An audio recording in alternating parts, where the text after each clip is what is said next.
Welcome to this Which City Collector presentation. I'm Paul, and today we got another challenge. This one's from Paul Schwab, the DIecast guy, and it's for Hollywood cars. So we got the tripod out. Not the tripod out. Of course the tripod's out, the camera's in it. We have the turntable out. I didn't get my screwdriver because I got one car on a base. It's the only one that's not, well, not true. One of the only two that aren't 1/64 scale or 3-inch scale. It's a Greenlight. It's a 52 Ford F-150. Excuse me, 52 Ford F1 from Sanford and Son.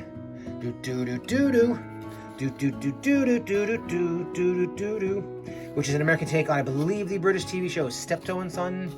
They even did an episode where Lamont's friend, which is Fred's son, Rollo, sold the idea of the show, of the what goes on in that show, to a TV person to make a TV show of Fred's life.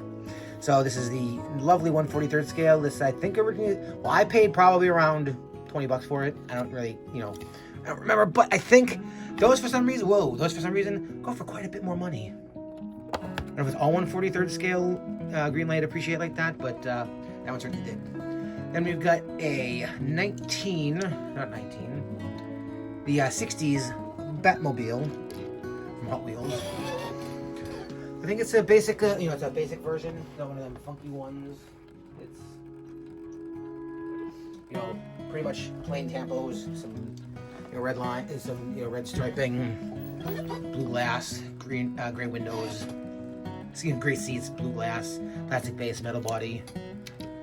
Then we've got a tuned Batmobile, just because, well, I happened to have noticed it when I came out of the room, to go film. And rounding out the Batmobiles, we've got one here from Corgi. Excuse me, from Ertl.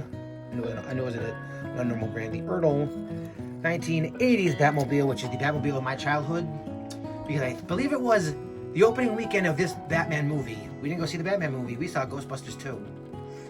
And interesting note, I forgot my larger scale pullback Ghostbusters Ecto 1. But interesting note, the only Batman movie, Batman on the brain. The only Ghostbusters movie I didn't see in the movie theaters was the last one, which is Ghostbusters Afterlife.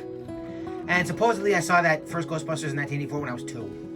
But that's it with the Batmobiles and the Sanford and Son stuff. So we're gonna go on to classic series, a classic movie trilogy, Back to the Future. This is the first edition, the first move from Back to the Future 1, or Back to the Future. It's a DeLorean. It's in Zamac, has rubber tires, metal base, metal body. Even the back part with, I think they're all done. Yeah, the back part is in Zamac and it's gray, the fusion stuff and whatnot. So then they had, from that movie, they had Biff's car when they went to 1955. It came with both, or he wrecked it twice, getting covered in manure. I think actually it was in the second movie where I got manure again, but the manure is removable. So it is your basic. Does it say on the base? It does not. Ford Sport Super Deluxe convertible. I'm not very much a convertible person, but I do like the movie. I do like the Back to the Future movies. I also do have the original, the smaller version of the Lego DeLorean they made. But we're sticking with diecast. Then you've got Back to the Future 2, which is the DeLorean hover mode. Again, metal body, metal base. This time it has Mr. Fusion in the back, that white thing sticking off the thrusters. It has the correct license plate, the out-of-time license plate. Yep, this is the same one. So then we've got Back to the Future 3, which has the train tires from the end of the movie and the train parts and the extra stuff they had to do in 1955 to go back in time, or supposed to get Marty back to 1985, but Marty didn't listen. They go back to 1985 to try to save Doc. If you haven't seen the movies by now, it's not a spoiler alert. They're all almost 30 years. The newest one's almost 30 years old.